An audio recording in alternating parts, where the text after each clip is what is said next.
Friends, let me share with you one management lesson from Mahabharat. This is on Preventive Vigilance Part 2. The epic is Sanjay as a messenger came back from Pandavas and told Dritarastra that the truth not spoken on time is more harmful than a lie. He said that Yudhistir is ready for peace as well as war. However, my request is to please return Indraprastha to Pandavas, which can save the kingdom. Subsequently, Bidur the minister also said the same language. He said, "You have done big injustice to Pandavas.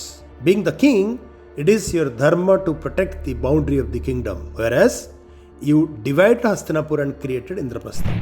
You took these unfortunate decisions just to ensure your son be the next king of the kingdom.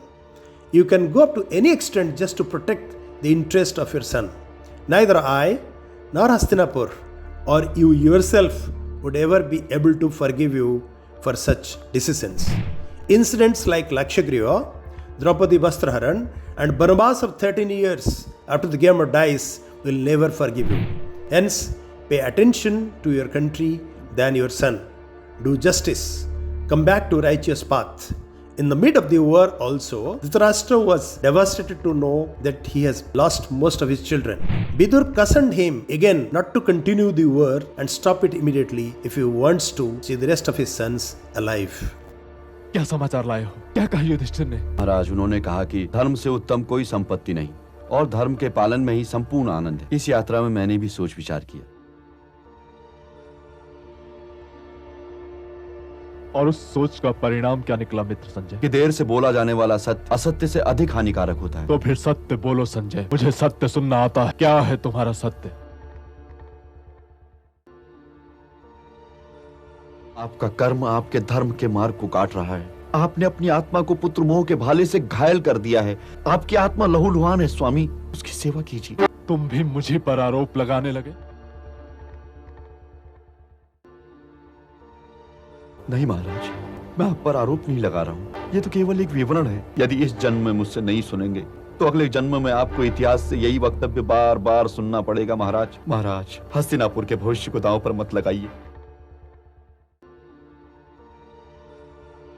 आप औरों का कहा मान लेते हैं और शुभ चिंतकों की बात नहीं मानते। पांडवों को इंद्रप्रस्थ दे दीजिए, इसी में युवराज की भलाई भी। जिसे आप संजय का दोष लगाना ठहरा रहे हैं भ्राताश्री, वो आपके प्रति उनका शुभ चिंतन रहा होगा। उन्होंने जो कुछ कहा होगा अवश्य ही आपके हित में कहा होगा और आपके सारथी होने के नाते वो सब कुछ कहकर उन्होंने अपने धर्म और अपने कर्तव्य का पालन किया है। हे भ्राताश्री, आपने केवल बार बार पांडवों ही के साथ अन्याय किया है। तनिक सोचिए महाराज, क्या आपने स्वयं अपने राज्य का विभाजन करके अपने दुर्योधन और अपने हस्तिनापुर के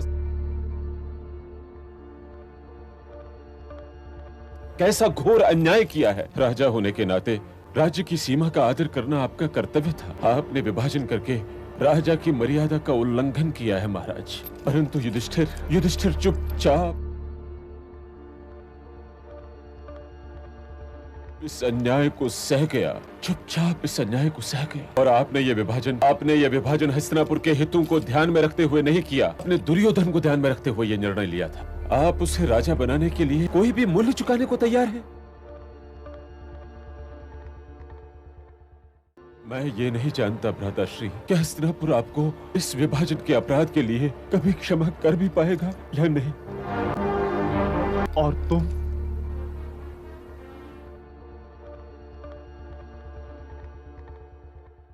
मैं तो आपको कभी क्षमा नहीं करूंगा और कदाचित आप भी अपने आप को क्षमा नहीं कर पाएंगे भ्राताश्री। मैं क्यों लज्जित हूँगा? क्या मैंने द्यूत में हारा हुआ सारा राजपाट उसे लौटा नहीं दिया था? द्रौपदी वस्त्रहरण के समय आप चुप भी तो रहे थे महाराज, और जो कुछ आपने लौटाया था वो लौटाना भी नहीं था। वो तो आपने द्रौपदी के शाप से बचने के लिए घबरा कर एक ढाल उठा ली। महादेव की सौगंध, यदि तुम मेरे अनुज न होते तो मैं तुम्हें ये कहने पर मृत्यु दंड देता। क्या तुम महाराज भरत के इस वंशज पर कायरता का आरोप लगा रहे हो विदुर? नहीं महाराज, मैं आप पर कोई आरोप नहीं लगा रहा। महामंत्री होने के नाते केवल अपने कर्तव्य का पालन कर रहा। मंत्री का एक ये भी कर्तव्य है महाराज कि वो नरेश के क्रोध से डरे बिना उन्हें उनके हित की बातें बताता रहे। वहां पहुंचकर वासुदेव कृष्ण से ये विनती कीजिए कि इस युद्ध को वही रोक सकते हैं। भ्राताश्री, जो लोग वीर गति को प्राप्त हो चुके हैं वो तो वीर गति को प्राप्त हो चुके हैं, किंतु शेष रह जाने वाले तो जिए, शेष रह जाने वाले तो जिए। Let me share with you the management lesson from this epic. Preventive vigilance involves taking actions or offering advice that aligns with the idea of preventing unethical behavior and conflicts before they arise. Sanjay and Bidur took several attempts to tell Dhritarashtra the consequences of his overprotection to his children. They also cautioned him that if war happens, he may lose his children as well. Preventive vigilance also involves implementing measures, policies, and strategies to prevent violations, corruption, and unethical behavior from occurring within an organization or a society. The goal of it is to maintain transparency, integrity, and compliance so that ultimately the endeavors would minimize the chances of conflicts, losses, and negative outcomes. Hence, the concept of preventive vigilance should ideally be translated into actionable strategies by leaders and organizations. By maintaining transparency, integrity, and compliance, leaders can inspire their teams and society at large to adopt similar principles, ultimately reducing conflicts, losses, and negative outcomes. In Srimad Bhagavad Gita, chapter 16, verse 21, it is written, Trividham narakasvedam dwaram nasanamatmanaha kamah krodhas tatha lobha tasma detat trayang tyajat. Meaning, lust, anger, and greed, these three types of gates of hell, are destroyers of the soul. Therefore, one should abandon these three. Hence, there is the need to control and prevent negative tendencies like lust, anger, and greed, which can lead to unethical behavior and conflict. It highlights the importance of self-awareness and self-control, which are essential components of preventive vigilance in both personal and professional context.